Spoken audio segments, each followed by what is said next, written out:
உங்க பொண்ணு அந்த ரேடியோவை 22,000 ரூபாய்க்கு வாங்கினது. 22,000 ரூபாய் இல்ல 20. பணம் தான் பேசுது. என்ன கலரியா? பழைய கால பொருள் அது. இப்போதைக்கு எவ்வளவு தெரியுமா? 1 லட்சம் அந்த ரேடியோ. 20,000 ரூபாய் தந்தாங்க, வாங்கிட்டு வந்துட்டேன் நான். அது ரேடியோவுக்கு பாட்டே கேட்க மாட்டேன். அப்புறம் அது உனக்கு எதுக்கு? அது 20,000 ரூபாய். நான் பழைய மாடல்ல இது பார்த்துருக்கேன். Tape record. நீ எப்பமா பார்த்த? பார்த்துருக்கேன். எங்க பாத்தீங்க? மாமெல்லாம் வாங்கி விற்பான்னு நினைக்கிறேன். பேசி மாமா. ஆனா இதுக்கு இது இங்க இந்த ஊர் இல்ல, அமெரிக்கா. அது அவன் வெளிநாட்டு ரேடியோ எல்லாம் வாங்குவானே. ஆமா ஆமா, அது கரெக்ட் தான். வாங்கி சரி, இப்ப நம்ம வாங்கிட்டோம், அதை நம்ம வித்து கண் ஆபரேஷன் காசு ரெடி பண்ணிப்போம். கரெக்டா? ஆமா, அதுதான் வாங்கினது. 20,000 ரூபாய் வாங்கினதுல 25,000 ரூபாய் விற்க போதான். அது யாருக்கு வாங்குவா அதான் தெரியல. அதுதான் இன்னும் காசு கொடுக்கல. நம்ம யூடியூப்ல வீடியோ எடுக்கிறோம். நீ சொல்லு, கண்டிப்பா ரேடியோ வாங்கிக்கோங்க சொல்லு. ஆண்டி காசு குத்து வாங்கலாம் ஆண்டி. ஒருத்தங்கிட்ட வாங்கி நம்ம இதை குடுக்குறோம். இதை குத்தா நம்ம 25,000 ரூபாய்க்கு வாங்கிப்பாங்க. அதனால யாரும் வாங்கி சொல்லுங்க. குளோரிக்கு மட்டும் வேணாம் சொல்றீங்க, வேற யாரும் வாங்கிட்டு போயிட்டு வாங்க. இல்ல இப்ப உங்க பொண்ணு மட்டும் வாங்கி கூடாது, நஷ்டமாக கூடாது, வேற யாரும் வாங்கிட்டு போலாமா? அது இப்ப பாரு, கதையை மாத்த போறாங்க. ஓ அப்படி சொல்றாங்க. மாத்திரம் தேவையே இல்லை, இவன் வாங்கிட்டு வந்திருக்கா. இன்னொருத்தவங்க வாங்கினா அவங்களுக்கு தேவையானது பாட்டு கேட்பாங்கல்ல, அதனால வாங்கிப்பாங்க. எது 25,000 ரூபாய்க்கு? அது எப்போ எந்த வருஷம் தெரியுமா தயாரிக்கப்பட்டது? 1990. 90. ஆமா, அவ்வளவு பழசு. அத போய் 20,000 ரூபாய்க்கு வாங்கி நம்ம 25,000 ரூபாய்க்கு விற்க போறாங்களா? நடக்கிற காரியமே இது. நீ பேசு, யோசிக்க வேண்டியதா இருக்கு. இது நிறைய பணம் இருந்தாதான் வாங்க முடியும். கரெக்ட். பணக்காரங்க தான் இதை வாங்க முடியும். கையில ஒரு 1,00,000 ரூபாய் வச்சிருந்தா பணம் இருந்தனா வாங்கலாம். உண்மை இல்லாதவங்க எப்படி வாங்குவாங்கல்ல? நீங்க அந்த ரேடியோவை வாங்கிட்டீங்கன்னா எங்களுக்கு ஒரு 5,000 கிடைக்கும். என்னங்க? என்னம்மா, அதை வச்சு நம்ம யூஸ் பண்ணிக்கலாம். மெடிக்கல் நீ வித்து கொடுத்தா உனக்கு 5,000 கிடைக்கும். நீதான் என்ன சொல்லுது என்கிட்ட, நம்மளே வச்சுக்கலாம், பழைய பொருள் கிடைக்காது அப்படி சொல்லு. நம்ம இஎம்ஐக்கு 2,000 ரூபாய் 2,000 ரூபாய் கொடுத்துக்கலாம். அவங்களுக்கு சொல்றேன், தேவையா இருக்கு அது வீட்டுல. நீ பாட்டு கேட்க போறியா? சினிமா பாட்டு, சினிமா பாட்டு, டேப் ரெக்கார்டு, ஏசு பாட்டு போடலாமா? ஏற்கனவே வீட்டுல இருக்குதானே செய்யுது. டிவி இருக்குது. ஆமா, ரேடியோவை நான் வச்சிருக்கிறேன். ஹோம் தியேட்டர் மாதிரி ஒண்ணு. இது எதுக்கு? நீ எதுக்கு வாங்கின? அதுவும் வீட்டுல இருக்கிறது இல்ல. நைட் தூங்க மாட்டா வீட்டுக்கு போகுது. அவருதாமா ஆசையா கேட்டாரு, போய் சொல்றாருமா. வேணான்ட்டு அதுக்கப்புறம் அது தேவையே இல்ல. எதுக்கு 25,000 கொடுத்து வாங்கணும்? பாத்தியா, பொண்ணு வாங்க கூடாதா? வேற என்ன 25,000 வாங்குங்க, எனக்கு கண்ணா பிரசன் பண்ணா. இவளுக்கு இப்போதைக்கு அது தேவையில்லை. வேற என்ன தேவைன்னா வாங்கிக்கலாம். பிரச்சனையில இருக்கும்போது இவ அதை வாங்க கூடாது. கரெக்ட். பாத்தியா,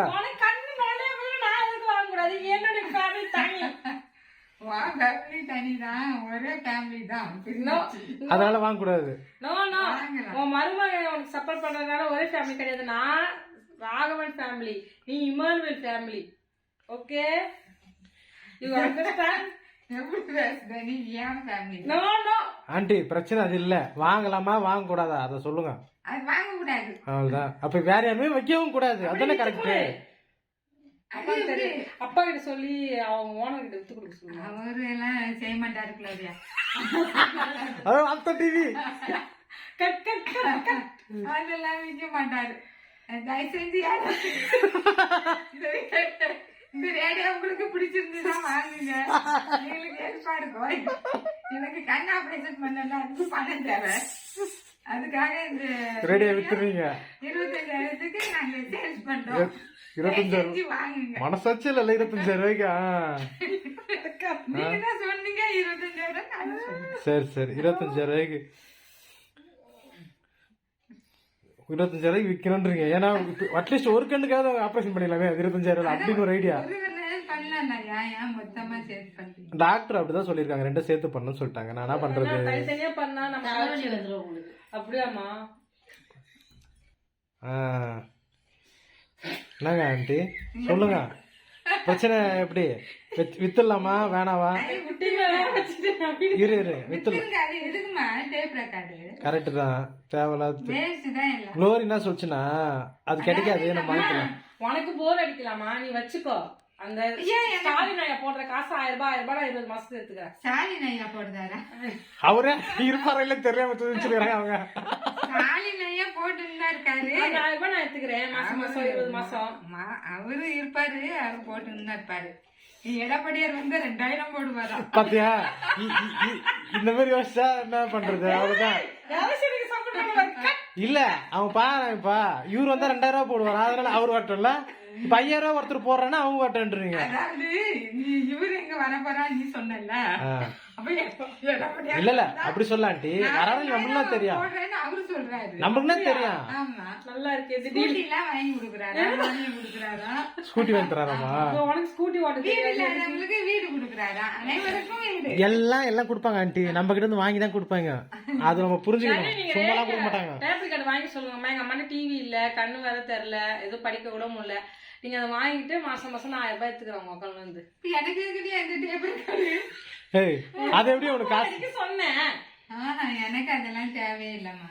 உனக்கு ஆண்டவர் சமூகம் போதுமா? இல்ல பாரு, இவங்களுக்கு தேவையில்லையா உனக்கு தேவையில்லையா? வேற யாருன்னா வாங்கிக்கோங்க. எனக்கு எதுவுமே தேவையில்லை. இப்ப தனியா இருந்து பழகிட்டேன்னா எதையாவது ப்ரே பண்ணணும், படிக்கணும், வீட்டு வேலை கொஞ்சம் உட்காந்துட்டு வேலை செய்வேன். இப்படிதான் ஓடிக்கிட்டு இருக்கு. ஆனா வெளியில கீழே இறங்கி போனா நல்லா இருக்குமேன்னு தோணி அதுக்கு கீழே இறங்கி போனீங்கன்னா அவ்வளவுதான், மேல வரமாட்டீங்க. கொஞ்ச நாளைக்கு இங்கே இருக்கும், கண்ணு தெரியாம போயிட்டு பள்ளத்துல விழுந்துருக்குதுக்கா. இப்போதைக்கு நான் போகல, இது கண்ணு ஆபரேஷன் முடிஞ்சு கையில இருந்து தேங்காய் போடல, உங்க போடதானே சொன்னேன். போட்டேம்மா. மேல இருந்து இறங்கி கீழே போனீங்கன்னா ஸ்ட்ரெயிட்டா மேலதான் போவீங்க. அதனால கொஞ்ச நாளைக்கு மேலேயே இருங்க, அதான் நல்லது. சொல்லு டேபிள் கார்டுக்கு. ஏய் நீ விட மாட்டேங்க டேப் இருக்காடா? டேபிள் கார்டு சொல்லுமா. தயவு செஞ்சு இந்த டேப் ரெக்கார்டை கொஞ்சம் வாங்குங்க. பிடிச்சிருந்தா வாங்குங்க டேப் ரெக்கார்டை. 25,000 அது டேப் ரெக்கார்டு. டேபிள் கார்டு வாங்குறவங்களுக்கு எங்க அம்மா இலவசம். ஆமா, அதை வாங்கிட்டு போனா இவங்களும் வாங்கிட்டு போயிடலாம், ஃப்ரீ. என்னையும் வேணா கூட்டு போங்க, நான் வந்து வீட்டுல எல்லாம் வேலைலாம் செய்வேன். ஆபரேஷன் பண்ணிட்டு நீ உங்க வீட்டுல வேலை செய்யும், அது போதும் எனக்கு. சமையல் வேலை செய்வாங்க ஆபரேஷன் பண்ணிட்டு. சரி, இப்ப அந்த ரேடியோட விலை எவ்வளவு தெரியுமா? எவ்வளவு பாப்பாமா காரணா கவனிங்க. இப்போ அதோட ஒரிஜினல் விலை 25,000 ரூபாய் ஆண்டி, அமெரிக்கால. அப்போ இப்போ வாங்கினா கூட நம்மளுக்கு வந்து மோர் மார்க்கெட்ல எங்கன்னா வாங்கினோம்னா ஒரு 10,000 ரூபாய் அப்படி போகும். ஆனா நாங்க வாங்கிட்டு வந்து எவ்வளவு தெரியுமா? 200 ரூபாய்க்கு வேணும். அது ஓடலையா? ஓடுது பயங்கரமா, பாட்டெல்லாம் ஓடுது. இல்ல யார்கிட்ட வாங்குனீங்க? ரோட்டு கையில குளோரி போய் சண்டை போட்டு வாங்கி வந்துச்சு. வாங்கணும். ஐயோ, 200 ரூபாய்னா என்ன பரவாயில்ல. ரிப்பேர் ஆயிடுண்டி. சரி பரவாயில்ல. அது இத்தனுண்டு இல்ல, இவ்வளவு பெருசு. அது அம்மிக்கல் நீ மாதிரி போட்டோல பாத்துட்டு நினைச்சீங்களா சின்னதுன்னு? பார்த்தேனே. இவ்வளவு பெருசு அது. 200 ரூபாய்க்கே ஒத்துக்க மாட்டேங்கிறாங்க மக்களே. பரவாயில்ல, நாங்க 200 ரூபாய்க்கு தான் வாங்கணும், நீங்க 25,000 ரூபாய்க்கு வாங்கிக்கோங்க. இப்ப சொல்லுங்க பாப்பா, 25,000 சொல்லி யாருடையும் வாங்குவாங்க? இவங்க 200 ரூபாய்க்கு வாங்குவாங்களா? நம்ம வந்து 25,000 கொடுத்து வாங்கணும். அதான் என்னது ஒரு கதை சொல்லுவாங்க, என்னது பிச்சை தர அதுவா? ஆஹா. சீக்கிரம் சொல்லுமா, இது இது ஃபுல் ஆயிட போகுது. இது வேற பயமா இருக்குது. ஏதோ ஒரு இது பழமொழி சொல்லுவாங்க. நல்லா தான் முளை வரைக்கிறாங்க மண்டையில அப்படின்னு சொல்லுவாங்க. இதான் பழமொழியா? சரி, மிளகா அரைக்கிறாங்களா அப்படின்னு. சரி அவங்க விட்டுருங்க பழமொழி. ஆமா சரி. இப்ப மொத்தத்துல இப்ப ரேடியோ யாருன்னா விக்கலாமா வேண்டாமா? விற்க வேண்டாம், நீங்க வச்சிருங்க. 200 ரூபாய் வாங்கிட்டு 25,000 ரூபாய்க்கு விற்க சொல்லுவீங்களா? யார் வாங்குவா? அநியாயம் இல்ல அது, மனசாட்சி இல்லாம. விலையும் சொல்லுறீங்க, பிள்ளையும் கிள்ளி விட்டுட்டு நீ ஆட்டிக்கிட்டே இருந்தா அது அழுதுகிட்டு தான் இருக்கும். அந்த தொட்டில அது மாதிரி நீங்க செய்யறீல யார் வாங்குவாங்க? சரிங்க ஆண்டி, இன்னொன்னு சொல்றேன் கேளுங்க. ஆமா, சும்மா ஏமாத்துக்க. சும்மா சொன்னோம். வேலைக்கிழமை உங்களுக்கு அப்பாயின்மெண்ட். ஆமா, ஸ்கேன் எடுக்கிறதுக்கு போனோம். ஹாஸ்பிட்டல் இருந்து ஃபோன் பண்ணிட்டாங்க. சரியா, ஒரே நேரத்துல வீடியோலயும் சொல்றதுக்காக தான் மொத்தமா வீடியோ எடுத்தேன். வேலைக்கிழமை நம்ம போனோம், எல்லாரும் பாய் சொல்றேன். வேலைக்கிழமை போயிட்டு வேலைக்கிழமை போயிட்டு ஸ்கேன் எடுக்கிறோம். அப்புறமா வீட்டுக்கு வந்துடுறோம். வீட்டுக்கு வந்துட்டு டேட் சொல்லுவாங்க உங்களுக்கு, ஆபரேஷன் டேட். அப்புறம் கை கொடு, இப்படி கொடு, அப்படி கொடு, அந்த கை கொடு. தயவு செய்து எல்லாரும் நல்லா சாப்பிடுங்க. எங்க அம்மா மாதிரி சாப்பிடாம இருந்து உடம்புக்கு எடுத்து வச்சுக்காதீங்க. அவங்க ஆபரேஷன் பண்றது பெரிய வேலையே இல்ல, அவங்க ஃபிட்னஸ் இல்லாதான் பிரச்சனை. அதான் ப்ராப்ளம். ஃபிட்னஸ் இருந்துச்சுன்னா கவர்மெண்ட்ல ஈஸியா பண்ணிடலாம், செலவே இல்லாம. உன்னை கவர்மெண்ட் கொண்டு போனா நீ வரலோக போயிடுவேன். ஆமா சொல்லிட்டாங்க. கவர்மெண்ட் போனா கவர்மெண்ட்டுக்கு ஒரு உயிர் லாஸ் ஆகிட்டு, அதனால வேண்டாம் சொல்லிடுறாங்க. ஓட்டு போட்டு தான் நெகட்டிவா பேசாத, நல்லதா பேசு, உடம்பு பாரு, நல்லா அது சாப்பிடு. ஒண்ணும் ஆகாது. நிறைய பேர் அக்காங்க சொல்லிட்டாங்க, உங்க அம்மா நல்லா சாப்பிட சொல்லு, அவங்க ஆண்டி அப்பமே சாப்பிட. உனக்கு இப்ப சாப்பாடுக்கு குறையில, ஆண்டவர் நல்லா நடத்துற. அப்ப நல்லா சாப்பிடணும், ஜெபம் பண்ணிட்டு நல்லா சாப்பிடு. உன் உடம்பு உன் கையில், அவ்வளவுதான். யார் சொல்றது பாருங்களா? சொல்றது யார் பாத்தீங்களா? பயங்கரமான ஃபிட்னஸ் வச்சுக்கிறவங்க சொல்றாங்க. சரி, ஓகே, பாய்மா. அம்மா லைக் பண்ண சொல்லுமா, ஆ, லைக் பண்ண சொல்லு. சரி. நீ பாட்டு பண்ணல, அது ரொம்ப பிடிச்சு போச்சு. கிட்டத்தட்ட 65 லைக்கோ 82 லைக்கோ வந்துச்சு. தேங்க்யூ சொல்றேன் எல்லாருக்கும். எல்லாருக்கும் தேங்க்யூ. இப்போ ஒரு பாட்டு பாடிட்டு முடிச்சிருங்க. இப்போ ஒரு பாட்டா? என்ன ஏம்மா, பாட்டு பாட்டு வேணாமா? அம்மா, படிக்கணும். ஒரு எடுக்க முடியாது, அப்படியே ஏதாவது ஞாபகம் வச்சு பாட்டு பாடு. என்ன பாட்டு சொல்லு. நம்ம பாட்டு தான். ஐயோ, எனக்கு ஞாபகம் வந்துக்குது. ரத்த கோட்டைக்குள்ளே நான் நுழைந்து விட்டேன், இனிய